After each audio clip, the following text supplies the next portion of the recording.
Motorists overlapping or driving on pavements and footpaths is a common sight, especially during the morning and evening rush hour traffic in Nairobi.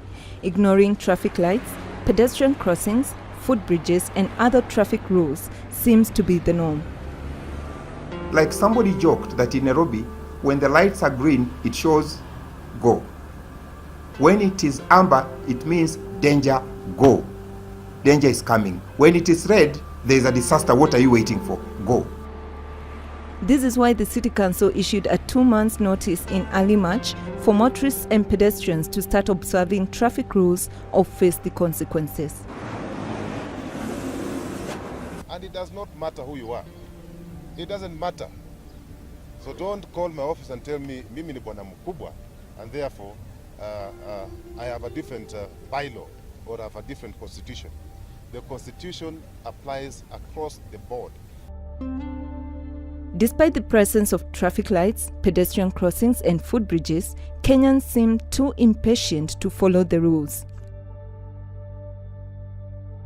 We are ignorant and we tend to cross the road wherever we think or wherever we feel like. Watu wa City Council wachukue hiyo hatua ya kusomesha watu. Wasiwe wanaangalia ati zile gari zinapita ndio ati washike hizo gari ati zimeluka mataa. Hiyo itakuwa ni makosa sana. Government statistics indicate that 85% of accidents on Kenyan roads are as a result of human error and flouting of traffic rules. But are pedestrians and motorists ready to follow the laws?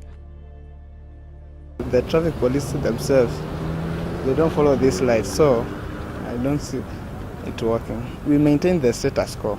Just cross when you can, and then when you can't, you just wait. However, questions have been raised about how effective this will be when there are limited pedestrian crossings and traffic lights within the city. There is also the issue of pedestrian crossings located at the wrong places, like immediately after roundabouts. Formerly, there was a disconnect between enforcement and the engineering department. We are working together now, where we have realized we are giving conflicting signals.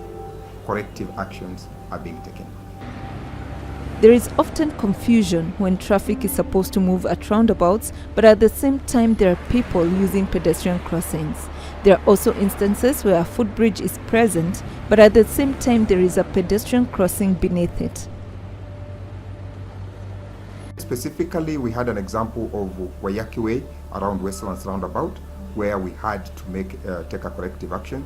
The other one is the bridge at Mudurwa, where we had an opening on the wall, and yet people are expected to use the footbridge. Other issues that motorists have raised include lack of synchronized traffic lights. Formerly, we used to have a synchronized system of traffic lights that used to manage all the traffic lights that were there formerly. However, what we have now are standalone traffic lights that, like for example, the junction of Mamangina Street and Moi Avenue operates independent of the junction of City Hall Way and Moi Avenue. What does that mean? If one of them malfunctions, then it may affect the other. The council has ruled out the possibility of having one system of controlling traffic, either the traffic police or traffic lights. They say both are needed because the structures are not very well developed. Motorists and pedestrians will also be observed at night through the use of CCTV cameras.